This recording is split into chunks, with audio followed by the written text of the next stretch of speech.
Okay, so just to update, let you know what's going on with the Reefbot.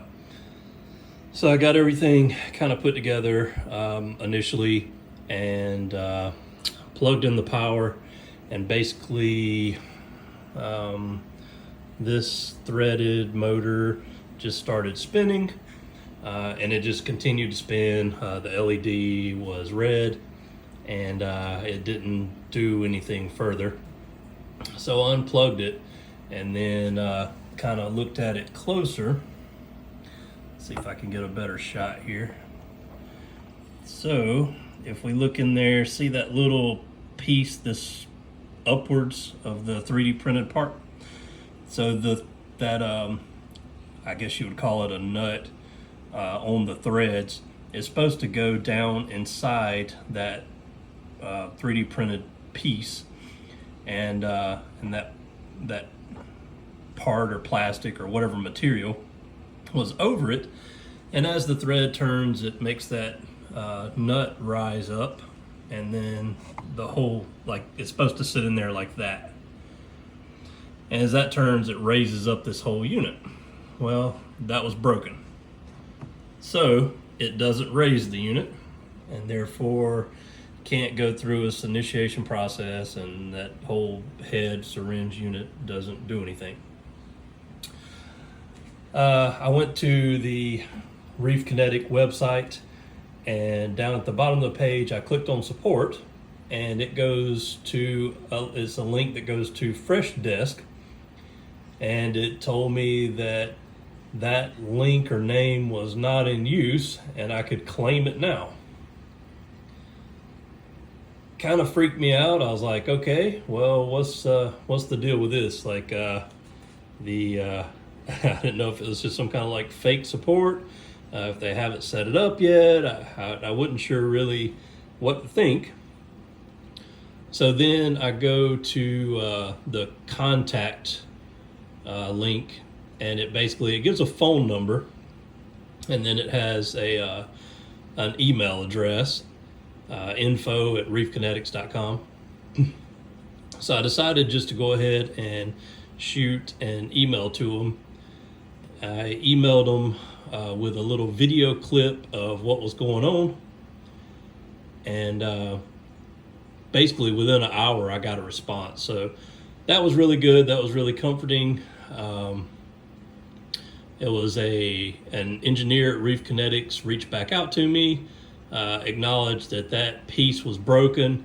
Of course, the first question he asked was, did I cut the zip ties off that was basically pinching this or holding it down to ship it before powering it on? Of course, I did follow the instructions and do that. He said he would reach out to the shipping company to see if there was any issues or something. I don't know if they'll try to use like insurance with them or something like that. I have no idea. The box did come in, which it was surrounded by foam and packaged very well. The box did have a couple like punctures on the side, but it didn't go through the styrofoam, just the box itself. So it didn't look like it was roughly handled or anything. I really feel like, just that 3D printed piece was just faulty. I think the top of it was weak, and when it came on, it just pushed. It was maybe like really thin right there and just pushed through. Because when you raise this up, it does have quite a bit of weight to it. So I think that piece wasn't strong enough, or there was a fault in that little section or weak spot, and it just pushed through. Anyway, the engineer suggested that I could basically take that nut and hold this up and then put a bunch of super glue on it to hold it for now, or they could send me a replacement part. And then I responded that, given that these units are so expensive, and I wouldn't feel comfortable like just super gluing it. I asked for the replacement part. So the engineer then responded that he would get that shipped out to me ASAP. All right, so now it's just the waiting game.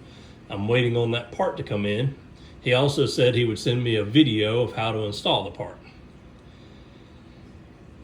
So, you know, ideally, in an ideal world, what I would think and expect would be that they, you know, this is faulty right out of the box.